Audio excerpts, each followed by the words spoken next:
So market में जाता ही हमारे मन में एक क्वेश्चन उठ जाता है कि ये खरीदे, ये खरीदे, ये बहुत सारी चीज़ें, लेकिन इन सब चीज़ के लिए चाहिए क्या? जी बिल्कुल। तो इन सब चीज़ के लिए जो हमें चाहिए वो रिक्वायर है मनी। सो मनी एक इंपॉर्टेंट फैक्टर हो जाता है कि जो डिटरमाइन करता है कि आपको क्या खरीदना और कितना खरीदना है।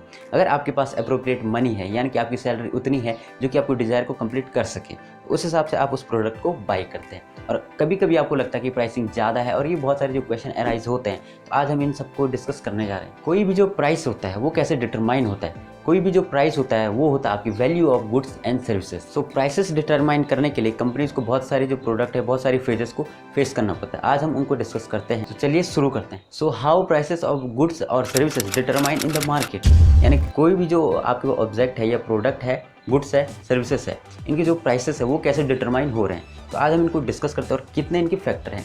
इसमें जो पहला फैक्टर आपका आता है वो है आपका प्रोडक्ट कॉस्ट, यानी कि कोई भी जो प्रोडक्ट है या सर्विस है उसके जो कॉस्ट है वो कितनी। इसमें आता है आपके पास 3 कॉस्ट, यानी कि एक फिक्स्ड प्राइस होता है, दूसरा वेरिएबल प्राइस, तीसरा होता है आपका semi variable price. Fixed price में क्या होता है कि कोई भी जो प्रोडक्ट है वो उतने ही प्राइस पे मिलता है, उससे कम ज़्यादा कभी भी नहीं होता है। जैसे कि आपकी सैलरी हो गया या रेंट हो गया, वो फिक्स्ड प्राइस पे रहता है। दूसरा आता है आपके पास वेरिएबल प्राइस, यानी कि कभी डिमांड घट बढ़ जाती है तो प्राइस भी उसका बढ़ या घट जाता है, ठीक है ना। डिमांड अगर बढ़ जाती है तो प्राइस भी उसका थोड़ा बढ़ जाता है, ये है आपका वेरिएबल। सेमी वेरिएबल यानी कि अगर उसका प्राइस बढ़ गया है, ठीक है ना, तो प्राइस बढ़ने का कारण क्या है कि उसकी डिलीवरी कॉस्ट बढ़ी होगी। तो तीसरा आता है सेमी वेरिएबल प्राइस।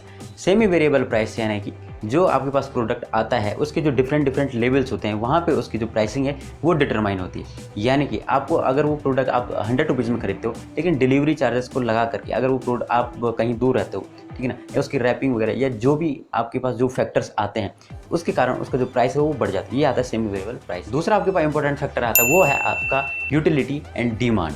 ये जो फैक्टर है ये डिटरमाइन करता है। जैसे कि कोई कंज्यूमर होता है, कंज्यूमर जो चाहता है कि किसी भी जो प्रोडक्ट का प्राइस हो वो कम हो, इसलिए जो उसकी डिमांड है वो बढ़ जाएगी, ठीक है ना। सो प्राइसेस कम होने के साथ वो डिमांड बढ़ जाएगी, वो ज़्यादा से ज़्यादा प्रोडक्ट बाई कर सकता है।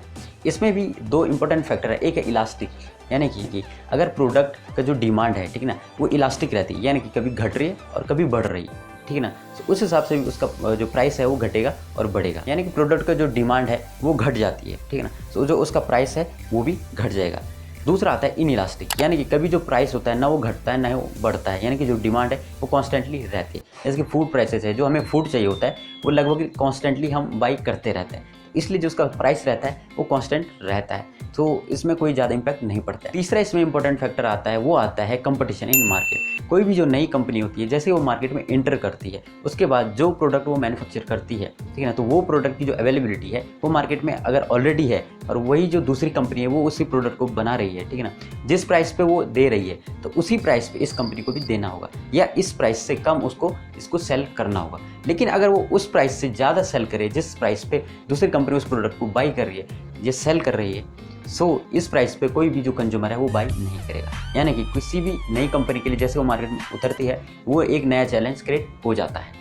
चौथा इंपॉर्टेंट फैक्टर इसमें आ जाता है वो है गवर्नमेंट एंड लीगल रेगुलेशन। कोई भी कंपनी जो होती है वो आपको पता है बहुत सारी जो बड़ी बड़ी कंपनियां उनकी जो मोनोपोली जो है मार्केट में होती है, तो ये आपको अच्छे से पता है, जो बड़ी बड़ी कंपनियां हैं, ठीक है ना। सो इसके लिए जो गवर्नमेंट है वो कुछ रेगुलेट करती है, क्योंकि जो बड़ी कंपनियां हैं वो हमसे प्राइसेस ज़्यादा लेंगी ऑब्वियसली, ठीक है ना। तो कोई इंडिस्पेंसेबल जो चीज़ें होती हैं हमारी, ठीक है ना, बहुत सारी जो चीज़ें जैसे एसेंशियल गुड्स है, ठीक है ना, या अगर मैं बात करूँ एसेंशियल, इसमें जो बेस्ट एग्जाम्पल है वो है आपका लाइफ सेविंग ड्रग्स। जितने भी आपके लाइफ सेविंग ड्रग्स हैं उसके लिए गवर्नमेंट ने लीगल रेगुलेशन दी है, इस प्राइस पे ही आप बेच सकते हो, इससे ज़्यादा नहीं बेच। अगला इंपॉर्टेंट फैक्टर आ जाता है वो आता है प्राइसिंग ऑब्जेक्टिव। जैसे कि कोई भी कंपनी होती है वो ज़्यादा प्राइस तभी आपसे लेगी जब उसकी जो क्वालिटी होगी वो ज़्यादा होगी, यानी कि क्वालिटी के पैसे ज़्यादा लगते हैं। जैसे कि आपको पता है आईफोन है, इस कंपनी के जो प्रोडक्ट होते हैं इनकी जो बिल्ड क्वालिटी है, परफॉर्मेंस है और ओवरऑल जो लाइफ है, ठीक है ना, और आपको जो सिक्योरिटी मिलती है वो कुछ नेक्स्ट लेवल की मिलती है और इनकी जो क्वालिटी है वो बहुत अच्छी आती है।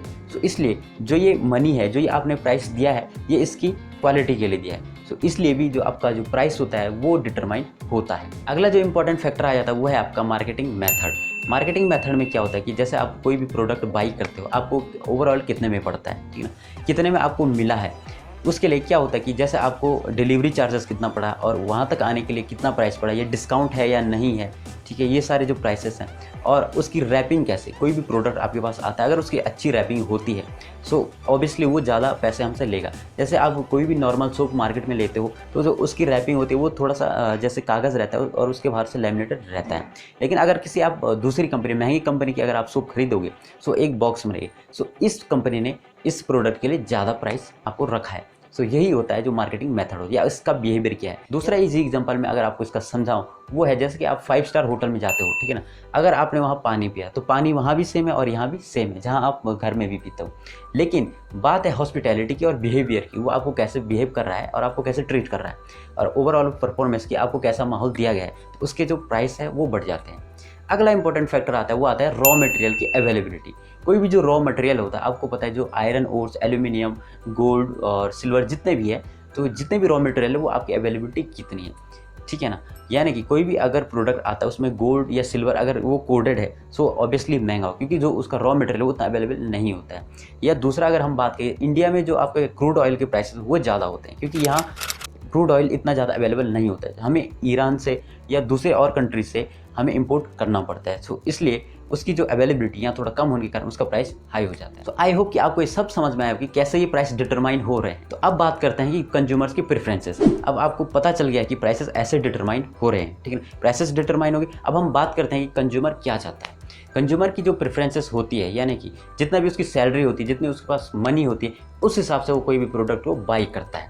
ये कंज्यूमर के लिए जो इंपॉर्टेंट फैक्टर आ जाता है, इस हिसाब से मार्केटिंग में इकोनॉमी हमारी ग्रो करती है। और कंज्यूमर के फेज में भी आपके पास दो एस्पेक्ट आ जाते हैं कि कंज्यूमर भी पहला तो ये चाहता है कि जो प्रोडक्ट है, मार्केट में कोई भी प्रोडक्ट अवेलेबल है वो कॉन्स्टेंटली चेंज होना चाहिए, यानी कि उसमें नया चेंज आना चाहिए। जैसे मोबाइल, लैपटॉप्स, कंप्यूटर, जो भी प्रोडक्ट है वो नए नए अपनी जो लॉन्च है, अपने प्रोसेसर वगैरह हैं, अपनी परफॉर्मेंस को इन्हेंस कर रहे हैं। तो ये जरूरी है कि ऐसे परफॉर्मेंस इन्हेंस हो सके। दूसरा एस्पेक्ट आता है कि फ्यूचर का एस्पेक्ट, यानी कि अगर कोई कंज्यूमर सोचता है कि फ्यूचर में किसी प्रोडक्ट का प्राइस जो है घटने वाला है, तो वो उस प्रोडक्ट को अभी बाई करेगा या ज़्यादा से ज़्यादा स्टॉक रखेगा।